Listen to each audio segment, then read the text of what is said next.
میں اپنے گھر جاتا ہوں، بستر پہ کھجور پڑی ملتی ہے تو میں اسے کھانے کے لیے اٹھاتا ہوں۔ اس حدیث مبارک سے متعدد باتیں معلوم ہوئیں۔ بسم اللہ الرحمن الرحیم۔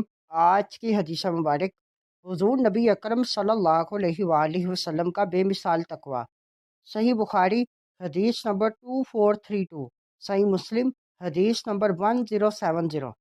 حضرت ابو ہریرہ رضی اللہ تعالیٰ عنہ سے روایت ہے کہ حضور نبی اکرم صلی اللہ علیہ وآلہ وسلم نے فرمایا، میں اپنے گھر جاتا ہوں، بستر پہ کھجور پڑی ملتی ہے تو میں اسے کھانے کے لیے اٹھاتا ہوں، پھر اس اندیشہ سے رکھ دیتا ہوں کہ وہ صدقہ کی نہ ہو۔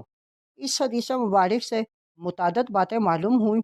نمبر 1، سیدنا رسول اللہ صلی اللہ علیہ وآلہ وسلم ایسے ہی بنی ہاشم کے لیے صدقہ حلال نہیں۔ نمبر 2، حضور سید عالم صلی اللہ علیہ وآلہ وسلم کا تقویٰ اس قدر اعلیٰ تھا کہ شبہ والی اشیاء سے بھی پرہیز فرماتے۔ نمبر 3، رزق یا کھانے پینے والی چیزوں کا احترام کرنا چاہیے۔ نمبر 4، کھانے پینے کی معمولی شے ملے، اس کا مالک اس سے بے نیاز ہو تو اسے استعمال میں لانا جائز ہے۔